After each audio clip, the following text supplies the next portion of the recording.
Hello everyone, Calamity here with no time for intro jokes. We're actually really close to 1,000 subscribers, and to help push us into getting there, I'm releasing a guide for Wanderer. So let's dive right in and talk about our favorite X Harbinger. He's a main ANEMO DPS that can dish out a ton of damage while also making your exploration a breeze thanks to his ability to just glide through the air and do this without consuming your team's stamina. In this video, I'm going to cover everything you need to know about him, from his talents, his weapons, his artifacts, his constellations, team setups, and of course a combat showcase at the very end. We have a lot to go over, so let's get started. But before we do, shout out to my friend Raycaster24 for letting me borrow his account. I do not own Wanderer on my own account just because, low spender here. Quick thank you, and let's get started by talking about his talents. We're going to start with the normal attack talent, which is fairly standard. As we can see on the left, there are no special mechanics to it. Catalyst users do have a different charge attack. Every Catalyst user is kind of unique in that way. For Water's case, he kind of does it looks like a cylinder-shaped AoE annual damage attack. It has a really short casting time. His normal attack is a three-hit combo that deals annual damage, of course, and his plunging attack is fairly standard. Now, when we get to his elemental skill, that's where things get a lot more interesting. It's called Song of the Wind, and it has quite a bit of text, but we're going to try to condense this down for you. So the first thing he does is he's going to do AoE anemo damage around him, and then he's going to leap into the air and enter what's called the wind favored state. Basically, this is the state where Wanderer gets to just fly and hover around in the air for a limited amount of time, of course. However, while you're in the wind favored state, your normal and charge attacks get upgraded into, I'm not even going to try to pronounce the names here, but they get upgraded into basically stronger versions of themselves. So his normal attacks and his charge attacks get stronger, and they deal more AoE damage. Also, his charge attack does not consume stamina anymore while in the wind favored state. That's actually really nice for a Catalyst user. Now, the second half of his elemental skill is mainly talking about and describing his wind favored state with the special stamina bar he gets. So he gets a special blue stamina bar that does not affect your team's yellow stamina bar. While you're in the state, doing stuff like dashing around and sprinting while you're in the air is gonna basically make this stamina bar, slowly go down over time, and once it runs out, you're gonna be back on the ground again. You can also hold the jump button to ascend. This again makes your exploration and just overall getting around Teyvat way easier. So if we look at the skill attributes, that skill damage is that first initial AoE hit. Then the fancy words here that I can't pronounce are basically his upgraded versions of the normal and charge attack versions of his attacks, and we can see that they scale off his original normal attack talent. So upgrading the normal attack talent and his skill is going to be very vital in getting a lot of damage on your Wanderer, so don't neglect it. And then the initial point here, that's your stamina bar points. So you have 100, and it slowly goes down over time. Doing other actions like sprinting or ascending, I believe, also increase the rate at which the points go down. So once you reach 0 and you're out of stamina, the wind favored state ends. It has a really short cooldown of 6 seconds, and if you do cast the skill again while in the wind favored state, it will actually end it. So just keep that in mind. If you're in a really high spot and you end your wind favored state with no stamina left, you might end up dying to fall damage. Let's move on to his elemental burst, which is called the 5 ceremonial plays. Thankfully, unlike his skill, this is a very straightforward burst. It's very easy. I actually love the animation for it. He basically does this stomp. It does a bunch of AoE anemo damage in a really fast succession. It does this exactly 5 times. As we can see in the skill attributes here, has a cooldown of 15 seconds and an energy cost of 60, which we can appreciate, which means energy recharge requirements for Wanderer aren't as high as they would be for other characters like, say, Pride and Shogun.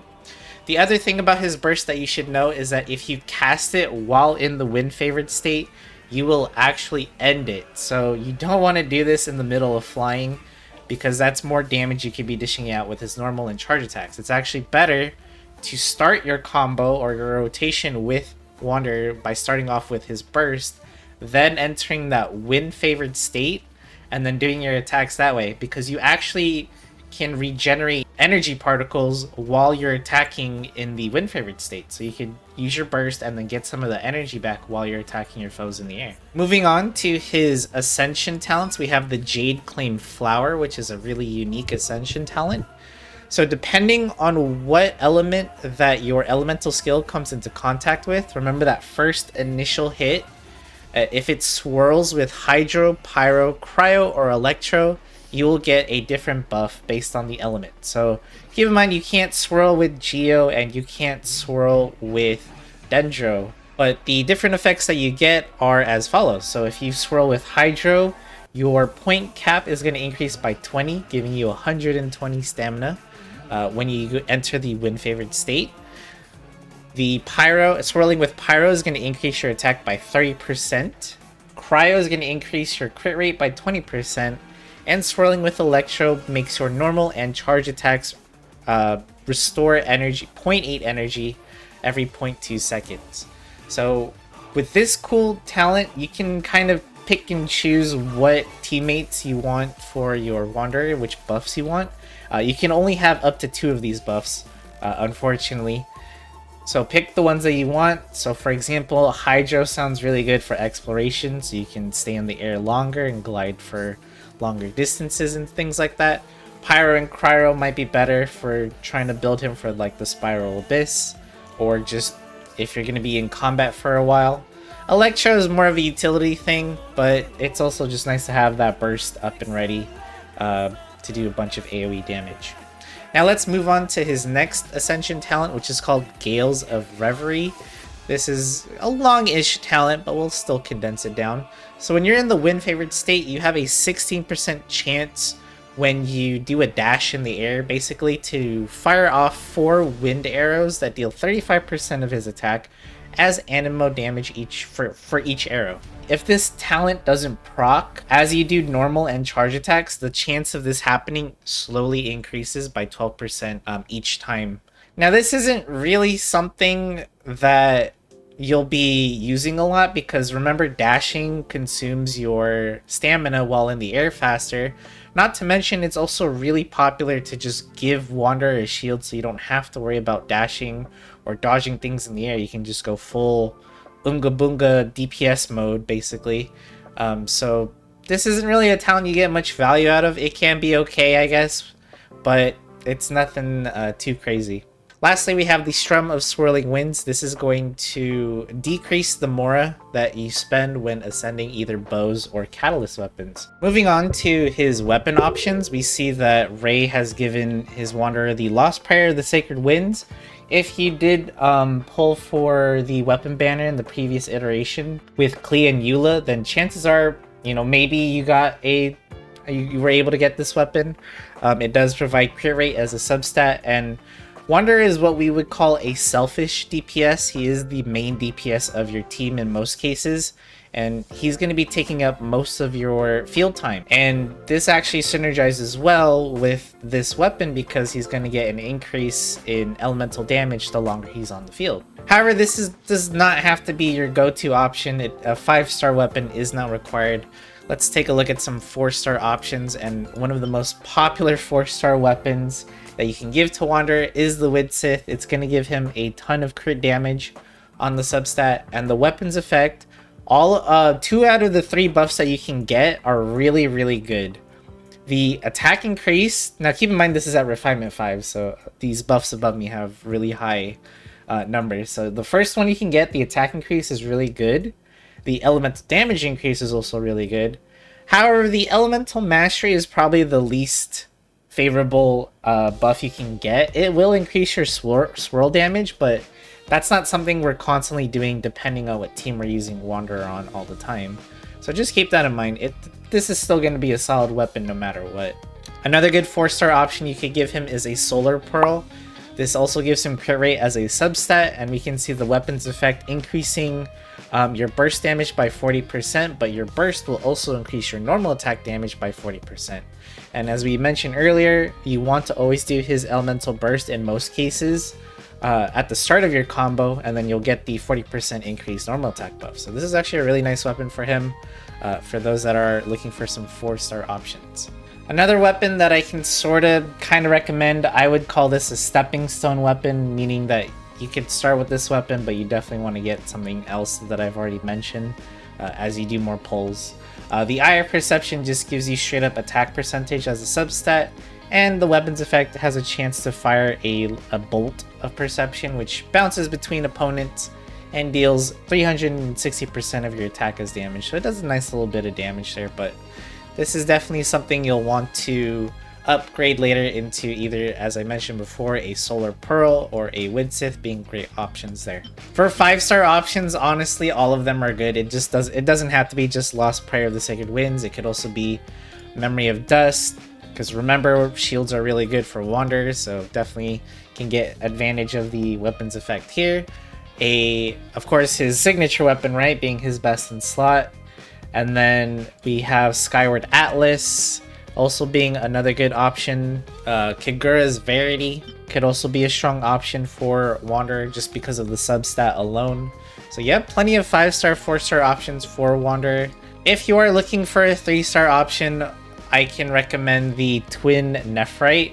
This gives crit rate as a substat, and when you defeat an opponent, you'll get increased movement speed and attack percentage by 20%. Now this is at Refinement 5 for 15 seconds. So really nice little weapon for exploration here.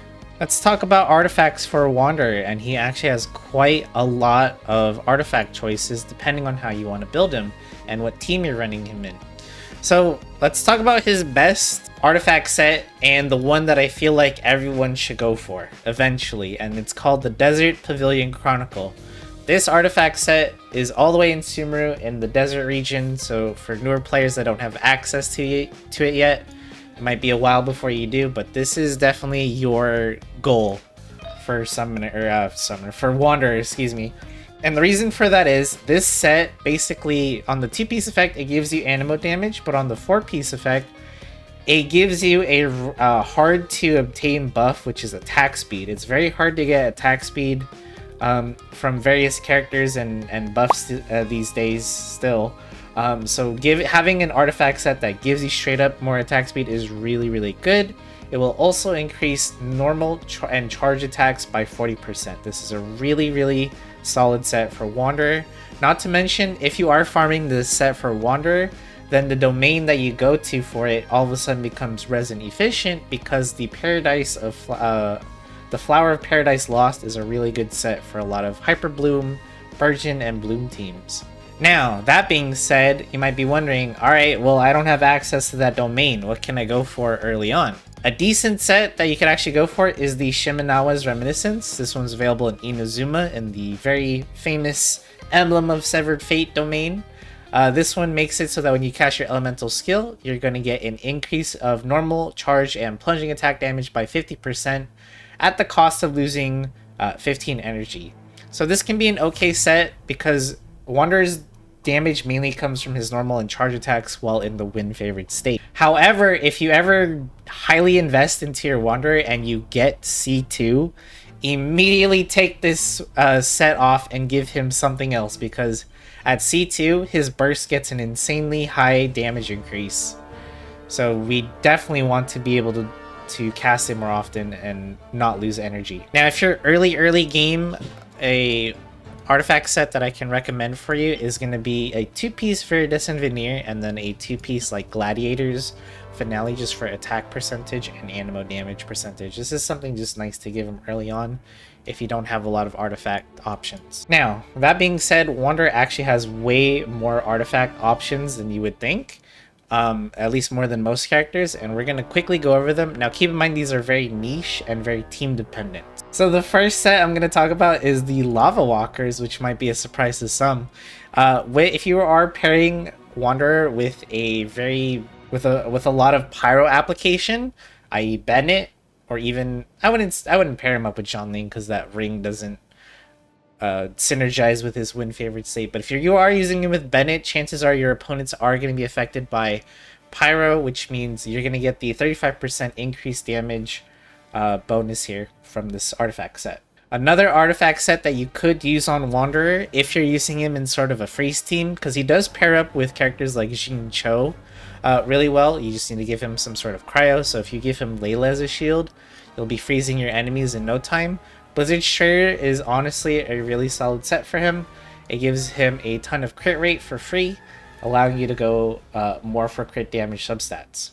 And lastly, this is super niche and not the way I'm intending for Wonder to be built in this guide, but sort of worth mentioning that the full 4-piece Viridescent Veneer can be used on Wanderer if you want to use him as a sort of sub DPS. Wanderer actually swirls quite a lot because of his attacks, right? So if you mix that with the element of your main DPS, well, you can get the full effect of Viridescent Veneer quite easily. There is one more set that I will mention, but I do not recommend.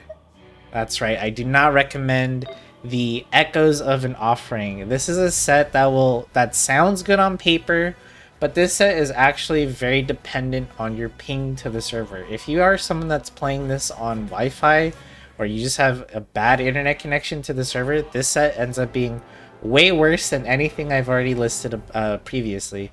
And I just don't recommend this set in general. I would rather you just go for the Desert Pavilion Chronicle instead. Also, this domain kind of sucks to farm and is not resin efficient in my opinion. Only one other character can use the other artifact set in this domain, and that's Zhao. Now that you've finally decided on an artifact set for your Wanderer, what are you looking for? Thankfully, it's pretty easy. It's like building any other main DPS in Genshin Impact. So for your substats, we're looking for your usual crit rate, crit damage, attack percentage, flat attack, elemental mastery, and don't forget you do want some energy recharge. You don't need to go hard on energy recharge because he only has a 60 energy cost, nor is Wanderer a character that needs his burst up every rotation. Getting it maybe like every other rotation is perfectly fine. You don't have to always have his burst up. He's not like Raiden Shogun or any other burst dependent character that needs it all the time. So we can see here that Ray has some really nice artifact pieces on his Wanderer here. Attack percentage, crit rate, a little bit of energy recharge, big crit damage here, which is really nice. Now for the Sands, we just want to go for attack percentage. Remember that we are using Wanderer as a main DPS, and we're using him for his normal and charge attacks. We're not really using him for elemental reactions, so you don't need to go for elemental mastery here, and we don't need the energy recharge. So attack percentage is definitely the way to go. For the Goblet, ANEMO damage bonus, we want to do as much damage as possible. Early on, if you don't have a good ANEMO damage bonus Goblet, you can just opt in for attack percentage until you get something better. And lastly, for the Circlet, we want either crit rate or crit damage, depending on which one you're lacking, depending on what weapon you gave him or what substats ended up rolling for you. Just go for the one that you need more of. And that's pretty much it for his artifacts. Let's move on to Constellations. Now we can see Ray here got C1 for his Wanderer, which is actually really nice. So let's take a look at what his Constellations do. So when he's in the wind favored state, he's going to gain an attack speed increase of 10%, and additionally those wind arrows from his Gales of Reverie talent are going to deal an additional 25% of his attack as damage. And of course you have to have the talent unlocked in the first place to even have this effect. Honestly, the second half of this Constellation, whatever, it's the fact that you get 10% more attack here, attack speed. This is going to stack with his Desert Pavilion Chronicle set, and if you do get his signature weapon, you would get like, 30% increased attack speed, which is crazy. Next up, we have his C2. C2 is what boosts your elemental burst damage by quite a lot. As we can see at the bottom here, it has a maximum increase of 200%. So this damage increase comes from the difference of your points in your stamina. So the less blue stamina you have, the more damage your burst will do. So now your rotation changes to where you want to use his burst at the end of his skill rather than before you use his skill. C3 and C5 are going to be nice additions for Wanderer here, especially now that you have C2 just to get this. Getting the big increase in his burst levels is going to be even more damage for you. and of course his skill, meaning more normal and charge attack damage.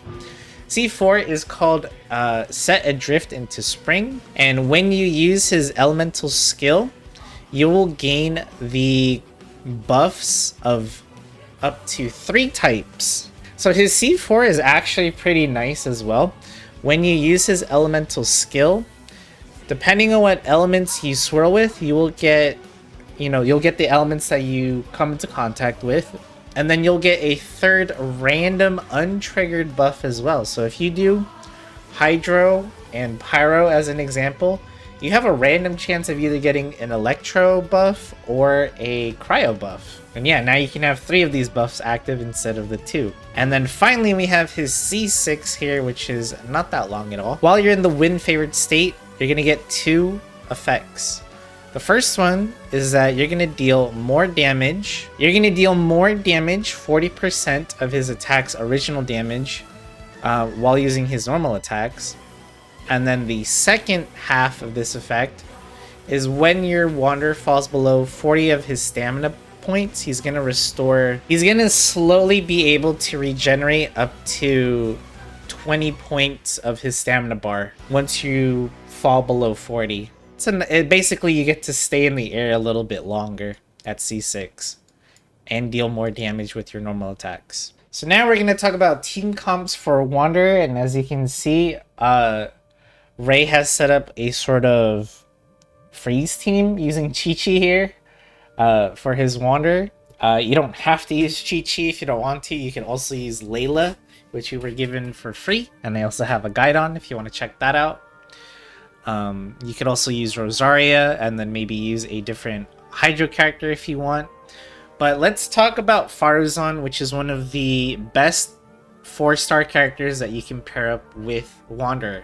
Now I don't have a guide for Faruzan, but just to give you a really short version, Faruzan buffs the heck out of Wanderer. She increases ANEMO damage, reduces ANEMO resistance on your enemies, and she's usually equipped with a Favonius bow, so she's also a pretty good battery for your Wanderer. Not only that, she also helps with grouping up your enemies a bit, and at C6 she provides a huge crit damage bonus and allows your Wanderer to group enemies himself without having to do it with Faruzan.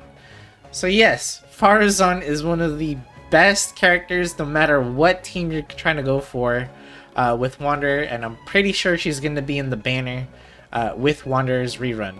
So the more constellations you can get for Faruzan, the better your Wanderer is going to end up being.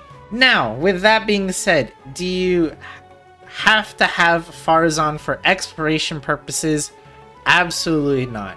If you just want to use Wanderer for exploring Teyvat and just use, then you can honestly just use whoever you want at this point. But Faruzan is a big recommendation only for Spiral Abyss, in my opinion, because she just gives so much damage and value that Wanderer ends up being a crazy good DPS. Now that leaves your options open for Xingqiu and Chi-Chi. Again, you don't have to use these exact characters, you can if you want to, but there are other options out there. Here's another example of a team you could use that's a little bit more free-to-play friendly. So now we have Bennett here as our healer, and of course that huge attack buff that Bennett provides is going to be available for Wanderer. Just remember to at least hover above Bennett's field so you can get that attack buff. And Layla is here to be a shielder. I do highly recommend using a shielder. It doesn't have to be Zhongli, it doesn't have to be Layla. I'm just using Layla as an example because we got her for free in the current event of this patch. So she's a really good shielder. She will provide a lot of cryo application that you can swirl with, so you can get that 20% crit rate increase. Bennett's going to give you that 30% attack increase as well, so that's really strong buffs for your Wanderer. But yeah, again, shielders are important for Wanderer because it's super annoying to get knocked out of the air in your wind favored state. Not to mention that's a huge DPS loss because you're getting knocked down, you have to get back up and start attacking again. Lots of time wasted there. So shielding, very much recommended. This isn't exactly a team I would use, but this is more just options for you. You could use Toma, and you could also use Yunjin If you've built Toma as a shielder, he could also be a really good option for your Wanderer. Again, he'll also provide Pyro application for your attack buff. Yunjin could also be used here, even though he doesn't exactly work with Geo for that Jade passive talent. Yunjin does buff a normal attack damage, as well as give you another attack speed buff if you have her at C6. Just something to keep in mind, you don't have to use these characters, it's just more options for you. Alright, and to finish off the rest of the video, we are going to do a Spiral Abyss showcase. Now you might be looking at my team and saying, hey, didn't you just say that you should bring a shielder for Wanderer? And you are absolutely correct. However, the Spiral Abyss, at least the first half, punishes you for bringing a shielder. In fact, the first chamber has a bunch of Rift Hounds which chew through shields. The second chamber has a bunch of those Shadow Husk Knights, which if you aren't familiar with, they get a buff if you have a shield on your character, which makes them longer to kill. So unfortunately, while I do recommend using a shielder for Wanderer, I'm not bringing one for this version of the Spiral Abyss on the first half at least, because it's really counterproductive to do so. So we're just going to showcase the first half of the Abyss using a Wanderer, and we're going to see what kind of damage he can do. Now I need to focus and actually concentrate on doing the rotation properly and all that good stuff, so I'm going to have post recording, editing Panda do a voiceover over the gameplay so I can just focus. I'll let him explain what's going on and let him take it away. This is editing Panda here, and I'm going to try to do my best to sort of commentate what I'm trying to do, or at least my thought process. Now, beginning with this fight, we have a bunch of wolves, so I'm using everyone's burst. I used Jincho, Farazan. Now I try to use Bennett's burst last so that it has the full duration for Wanderer's win favored state.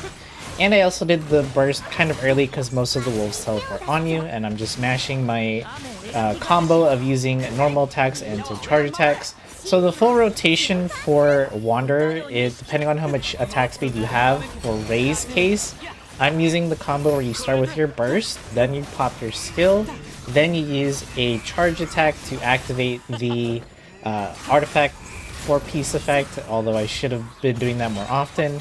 Then you do 2 normal attacks into a charge, and you should repeat that until the win favored state ends. Now, as you can see, we made quick work of the wolves in less than a minute, and now I have to deal with the 2 bigger wolves as well as the Fire Lecter. Here, it's just a matter of making sure that they stay grouped up as much as possible, and it's very easy to do with C6 Farazan and big charge attacks from our Wanderer here. Not to mention, Wanderer also helps with shield breaking on that second phase of the Lecter, so he goes down pretty fast with Jincho's burst. On the second chamber here, we go straight for this fire shooting Fatui guy because he kind of does this back jump where he kind of goes into the center. I wanted him to do one more back jump, but unfortunately just didn't get it. So we just have to deal with him, and as well as these 2 water air mic girls. So I'm doing everyone's burst once again. We got the Bennett one in the air, and I'm just doing the normal attacks with the charge attacks as well. Well, I should be. There we go. Now we just have the 2 water dancers left, and I kind of ran out of my stamina bar there, but that's okay. Use the burst there. They're both pretty much low. That's kind of a waste of a Bennett ult there a little bit because they're really low. I could have just done another Wanderer seal, but that's okay. Next up, we have the Knights. I forgot what their name is right now, but this fight, I definitely did a lot of mistakes here. I also got hit, which lost me some time, but we're still making good time here. We're on the second half of this chamber in less than a minute, so this is really good. I pop Bennett's burst, and then Farazan, I'm a little late on her burst there, and then we do Jincho's burst into Wanderer's burst. Then we do the win favored state, and I'm just mashing those attacks, try to get those charge attacks in. Now here, I'm about to make a really, really big mistake in this Spiral Abyss run. I'm about to point it out. So I used Wanderer's burst to try to finish off the rest of the knights, but this knight didn't die. This big knight didn't die. Right there, I wasted Farazan's burst. I did not need to use Farazan's burst there to finish off that last knight. That's going to cost me a lot of time in this chamber, chamber 3. Now, for this chamber, I definitely go straight for the water air mic girl because she has the flowing waters debuff, which makes her cooldowns like crazy long, so you want to get her out of this battle as soon as possible. The guy with the electric aura drains your energy, so you gotta be careful with him too, but I'd rather have manageable cooldowns than really long ones from the girl. So unfortunately, auto aim here is kind of going for the guy for some reason. I get knocked out from the, or knocked around from the water air mic girl there, but again, we're just doing the same rotation over and over again here. We're using the skill, the burst into the skill. Well, here I used it at the end. And just spamming those charge attacks and the normal attacks as well. Here I try to get some AoE damage on both the Eremite Lore Master with her fire pet thing. And then we're able to, you know, once you get her pet down, she does take a big chunk of damage and then she gets stunned. I get stuck from the Mirror Maiden's little ice trap thing here, but no big deal. We just run over to Mirror Maiden and the rest is basically just cleanup. We do the full rotation here of using everyone's bursts, and then we finish her off with some Wanderer's attacks. And you can see there's some big damage numbers throughout this run. We see 20k, 30k, and there's a big 50k charge attack right at the end there. Alright, thank you, Past Panda, or I should say Future Panda, for your valuable input. Also, welcome back everybody. I am tired after doing that Spiral Abyss. Spiral Abyss is always tiring. The second half team definitely struggled a bit more than the first half because I didn't have any really good Dendro characters built, so that one Primal Construct boss was annoying. But here I can show you proof that we did indeed get the full clear, all 3 stars for Ray on his account with Wanderer on the first half. Wanderer did a really great job on doing a ton of damage. I was mainly just spamming those normal attacks. And trying to interweave some of those charge ones in there. I did it a couple times for sure, but I definitely wasn't consistent. And before we call it a wrap on this very long guide, apologies for that, I just want to say that I hope I was able to showcase that Wanderer even without a shield, even in the hands of someone that's not super experienced with the character, such as myself, I was still able to fully clear the Abyss. Now keep in mind, I wouldn't recommend trying to do Spiral Abyss without Faruzan. Faruzan was a big help with her C6. I highly recommend Faruzan for that purpose. But again, if we're just talking casually exploring areas and you're mainly just fighting Hilichurls, slimes, and all that other stuff, dude, you don't need Faruzan. You can just play the game with Wanderer and he'll do plenty of enough damage. I would only recommend Faruzan like C6 once you are trying to look into getting a comfortable Spiral Abyss. Not saying it's impossible without Faruzan, but she definitely makes it more comfortable, and that's the key word here. Just like a shield makes the Spiral Abyss also comfortable for Wanderer as well. You probably saw me get knocked around a lot during that fight, the Spiral Abyss fights. Super annoying, lost me a ton of time there having to reposition. So I ended up losing some runs with Wanderer because I kept getting hit too much, had to readjust and fix my dodging timing. If I've convinced you to pull for him, then I've done my job as an influencer. With that being said, that is going to be the end of the guide. I hope this was helpful to somebody out there. Thank you guys so much for watching. If you feel like I missed something or I didn't explain something well, or you have additional questions about the character and his team setups and all that stuff, feel free to ask me in the comments down below. I'll do my best to try to answer you. Shoutouts again to Ray for letting me borrow his account. Thank you all so much for watching. If you enjoy this kind of content, want to see more character builds in the future, please leave a like, subscribe to the channel. We're almost at 1,000 subs. I mentioned that earlier. And with all that being said, thank you once again for watching, and I'll see you guys in the next video.